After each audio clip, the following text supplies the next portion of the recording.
નમસ્કાર દર્શક મિત્રો, ખબર ગુજરાત ન્યૂઝ ચેનલમાં આપનું હાર્દિક સ્વાગત છે। આજના તાજા અને મુખ્ય સમાચાર જાણીએ તે પહેલા તમે અમારી ચેનલમાં નવા હોવ તો અમારી ચેનલને જરૂર સબસ્ક્રાઇબ કરી લેજો। તો મિત્રો, સૌપ્રથમ આજના તાજા સમાચારને લઈને વાત કરીએ તો સુપ્રીમ કોર્ટે સરકારને ખખડાવી નાખી। નીટ પેપર લીક મામલે એનટીએ વિરુદ્ધ આજે સુપ્રીમ કોર્ટમાં સુનાવણી થઈ હતી। આ દરમિયાન સુપ્રીમ કોર્ટે આકરી ટિપ્પણી કરતા કહ્યું કે આ ખૂબ જ દુઃખની વાત છે કે પેપર લીકના ભૂતકાળના કિસ્સાઓમાંથી એનટીએ કોઈ પાઠ શીખ્યો નથી। એનટીએ કેન્દ્ર સરકાર દ્વારા સંચાલિત સંસ્થા છે જે નીટ અને અન્ય પ્રવેશ પરીક્ષાઓ યોજે છે। સુપ્રીમ કોર્ટે હવે એનટીએ અને કેન્દ્રને નોટિસ પાઠવીને તાત્કાલિક જવાબ માંગ્યો છે। તો મિત્રો, ત્યાર પછીના ખૂબ જ મહત્વના સમાચારની વાત કરીએ તો પેટ્રોલ ડીઝલના ભાવમાં થશે વધારો। હોર્મુઝ સ્ટ્રેટને લઈને વધી રહેલા તણાવને વચ્ચે વૈશ્વિક સ્તરે ક્રૂડ ઓઇલના ભાવમાં તીવ્ર વધારો જોવા મળ્યો છે। ટૂંકા ગાળામાં ક્રૂડ ઓઇલના ભાવ $70 પ્રતિ બેરલથી વધીને $126 પ્રતિ બેરલ થયા છે, જેના કારણે તેલ કંપનીઓને કરોડોનું નુકસાન થઈ રહ્યું છે। જણાવી દઈએ કે દેશમાં 25 મે અગાઉ પેટ્રોલ ડીઝલના ભાવમાં વધારો જોવા મળ્યો હતો તેવું સૂત્રોએ બિઝનેસ ટુડેની અંદર જણાવ્યું હતું। તો મિત્રો, ત્યાર પછીના મહત્વના સમાચારની વાત કરીએ તો સોના ચાંદીના ભાવમાં તોતિંગ ઉછાળો। પીએમ મોદીનું સોનું ન ખરીદવાની અપીલ છતાં 12 મેના રોજ કિંમતોની અંદર ભારે ઉછાળો જોવા મળ્યો હતો। આઈબીજે અનુસાર 1 કિલો ચાંદી ₹11,620 થી વધીને 2,67,820 પર પહોંચી હતી। સોનામાં પણ 1,592ના ઉછાળા સાથે 10 ગ્રામનો ભાવ ₹1,51,954 થયો હતો। આ વર્ષે ચાંદીમાં 37,000નો તોતિંગ વધારો નોંધાયો છે। વૈશ્વિક બજાર અને સ્થાનિક માંગને કારણે કિંમતો સતત વધી રહી છે। તો મિત્રો, ત્યાર પછીના મહત્વના સમાચારની વાત કરીએ તો હોર્મુઝમાંથી 24 કલાકમાં 31 જહાજ પસાર થયા।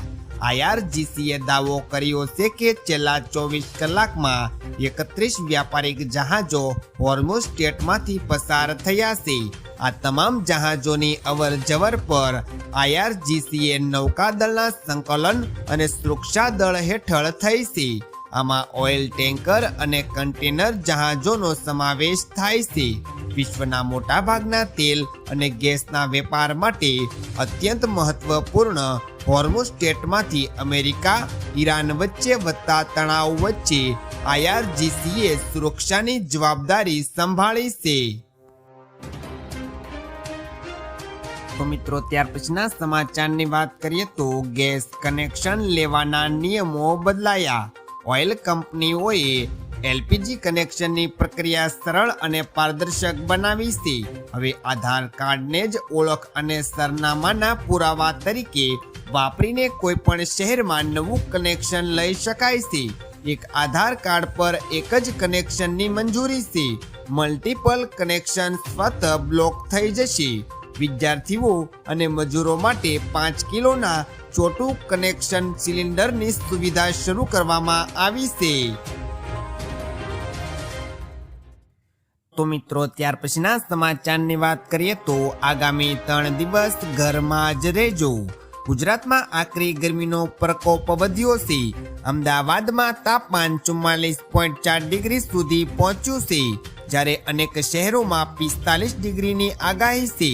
હવામાન વિભાગે આગામી 3 દિવસ હીટવેવની આગાહી કરી છે। કચ્છ અને સુરેન્દ્રનગરમાં ઓરેન્જ એલર્ટ તેમજ અમદાવાદ, વડોદરા, ગાંધીનગર અને રાજકોટ સહિતના વિસ્તારોમાં યલો એલર્ટ જારી કરવામાં આવ્યું છે। રાજ્યમાં તાપમાન 41 થી 45 ડિગ્રી વચ્ચે રહેવાની શક્યતા છે। તો મિત્રો ત્યાર પછીના સમાચારની વાત કરીએ તો સીએનજીના ભાવમાં વધારો. પેટ્રોલ ડીઝલ બાદ હવે સીએનજીના ભાવમાં વધારો આવ્યો છે, જેથી કરીને સામાન્ય જનતાની ચિંતા વધી ગઈ છે. દિલ્હીમાં સીએનજીના ભાવમાં પ્રતિ કિલોએ 2 રૂપિયાનો વધારો થયો છે, જેથી નવો ભાવ 81.09 થી વધીને 83.09 રૂપિયા પર પહોંચ્યો છે. આ અગાઉ 23 મેના રોજ પણ કિંમતમાં 1 રૂપિયો વધ્યો હતો. ચાલુ મહિનામાં જ આ ચોથી વખત ભાવ વધ્યો છે, જેના કારણે વાહન ચાલકોના ખિસ્સા પર મોટો બોજો પડ્યો છે.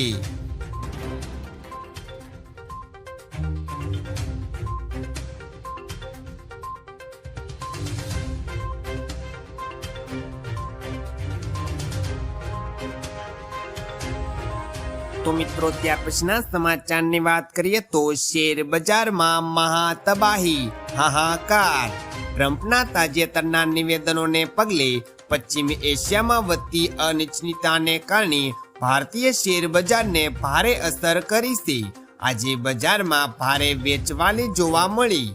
સેક્શન 1456 પોઈન્ટથી ઘટીને 74,559 અંકે અને નિફ્ટી 383 પોઈન્ટથી ઘટીને 23,429 અંકે બંધ થયો હતો. વૈશ્વિક તણાવને કારણે આ હતા આજના સૌથી અગત્યના મુખ્ય સમાચાર. આવા અગત્યના અને મુખ્ય સમાચાર જાણવા માટે તમે અમારી ચેનલમાં બન્યા રહો. આભાર.